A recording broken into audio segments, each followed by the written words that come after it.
Good evening and welcome everyone to Conclave 2014, the Baptist Retailers Association.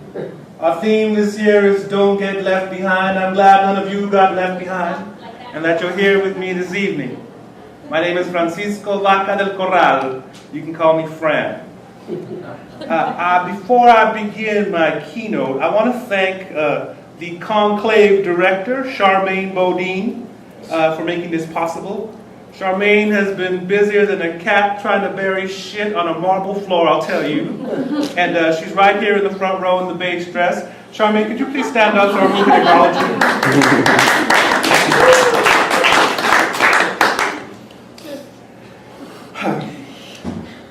I want to tell you that recently I was on a retail consulting trip for the Conclave. And that trip unexpectedly changed my life. I went to what we of the Conclave call the belly of the beast, namely the San Francisco Bay Area. An admittedly beautiful part of the world where we contend not so beautiful words and actions and attitudes have taken root. The so-called San Francisco values were alien to me, and I arrived in this region with my own set of assumptions. But you know what they say happens when we assume.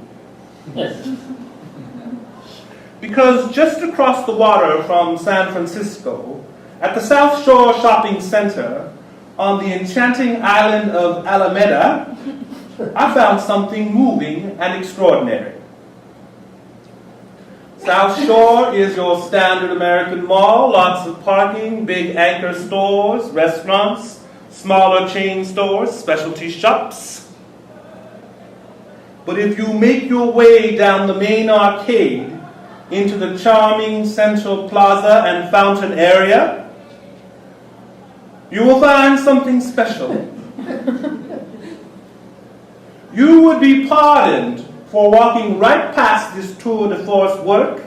It is not monumental. It does not grab you by the collar and shake you.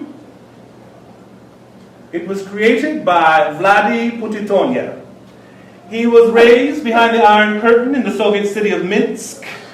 Putitonya was a child prodigy. He could sculpt exquisite works out of anything you put into his little hands. A block of cheddar cheese. An everyday bar of soap transformed into the female form divine.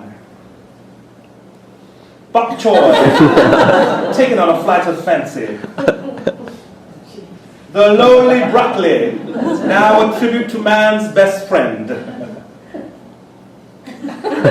He was thrown out of the art academy in the 9th grade for doggedly and repeatedly sculpting religious scenes, which were strictly verboten.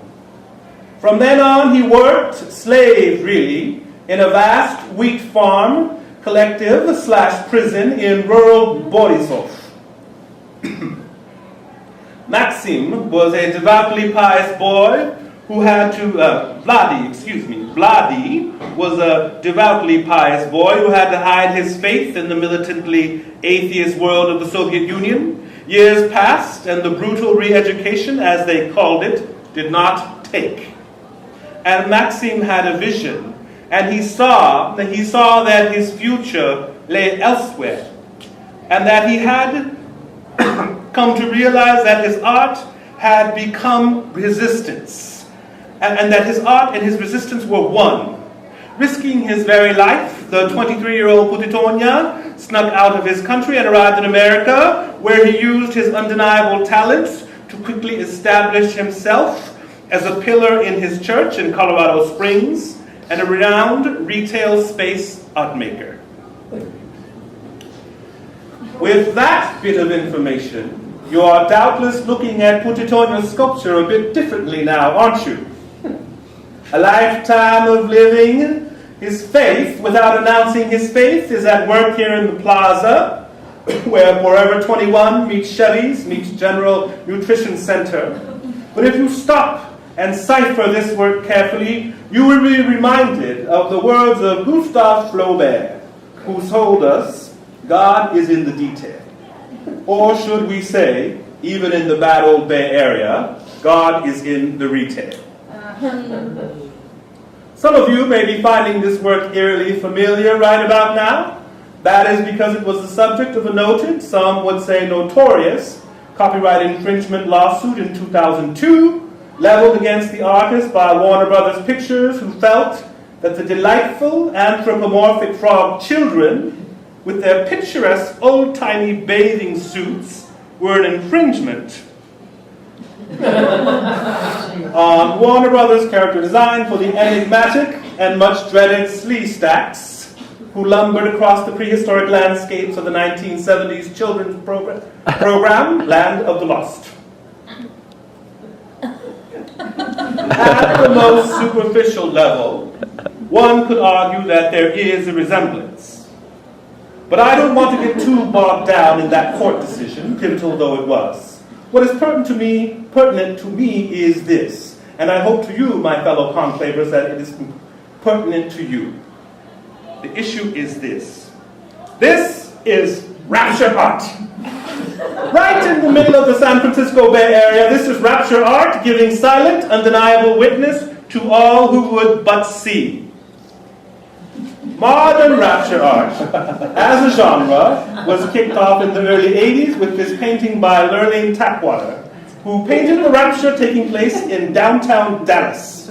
The dead are rising in their legions from the graves, drivers are being lifted bodily out of their moving vehicles, and the drivers rise, heedless of what that might do to their car insurance rates, or to the godless drivers who are left behind because they've moved on to glory, and they have transcended such mundane concerns.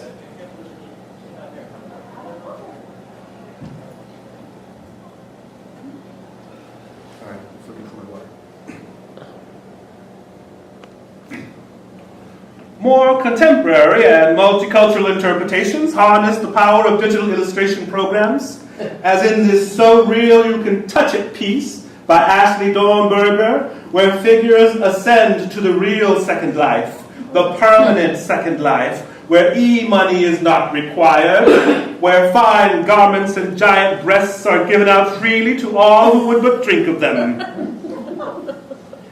Dornberger's ominous vision of the rapture in New York City does not bode well for this bluest of blue cities of nearly 8.5 million, where only 34 will make the grade come Rapture Day. On the sculptural and photographic front, the work of Cleopas Boudreau depicts haunting tableaus incorporating empty outfits left by people raptured up. The protagonists were clearly going about their mundane day-to-day activities, unaware that the greatest event in human history was about to take place. An entire world of unfinished thoughts, words, actions unfold in his pictures. And we must face the sad reality that on that day, only the anointed will rise up. Everyone else will be left behind to soldier on, knowing that they have missed out on the glory, and it's all their own fault. Which brings us back to the Alameda sculpture. The whole world of rapture responses is held in the modest circular confines of this work. Here we see the atheist, befuddled in the smoking intellectual rubble of his godless worldview. How can it be, his face seems to ask. I thought I was so smart, his slumped shoulders protest.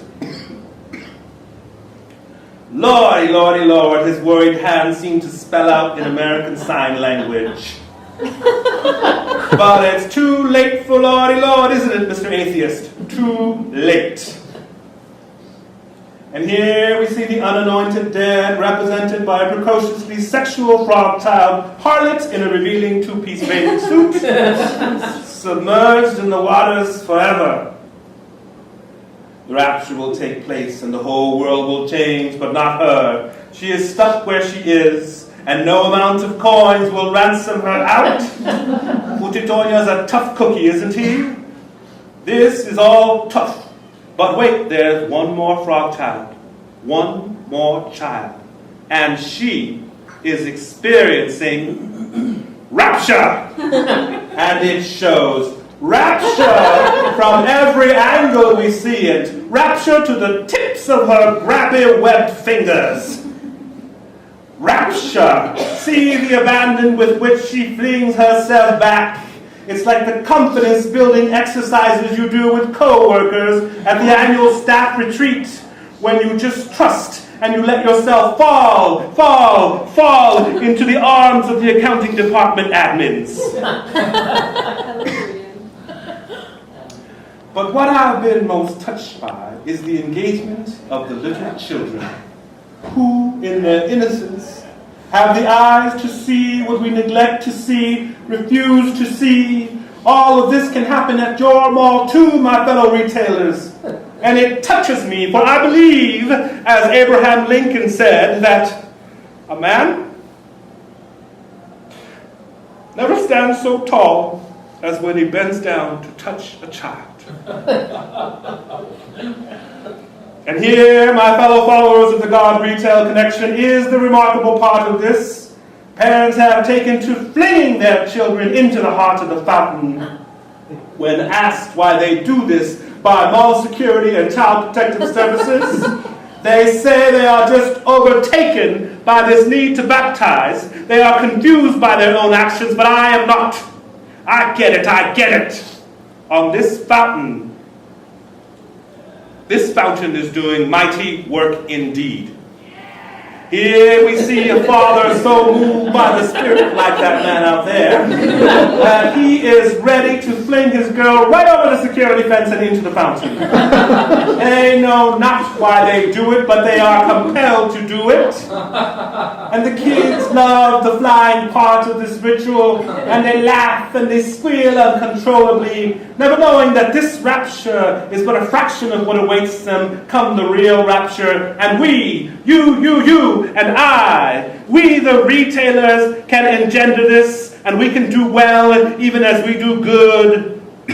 Let your malls bear witness to your faith, and you will be rewarded and handsomely in your community, and come that happy, happy day. Thank you.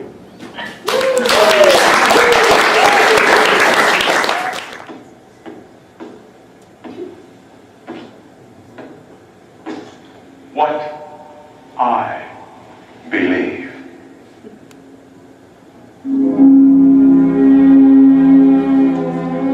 I believe in rainbows and puppy dogs and fairy tales. And I believe in the family. Mom, Dad, Grandma. And Uncle Todd waves his penis. And I believe in 8 of the 10 commandments. And I believe in going to church every Sunday unless there's a game on. I believe sex is one of the most beautiful, wholesome, and natural things that money can buy. And I believe it's derogatory to refer to a woman's breasts as boobs, jugs, Winnebagos, or golden bozos. And you should only refer to them as hooters. And I believe you should place a woman on a pedestal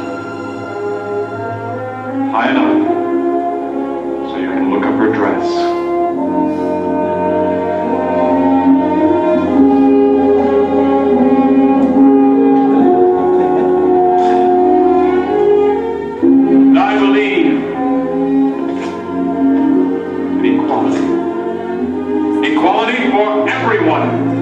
No matter how stupid they are, or how much better I am than they are.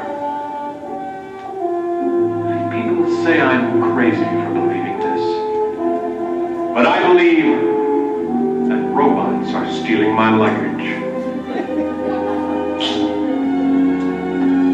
I believe that Ronald Reagan can make this country what it once was.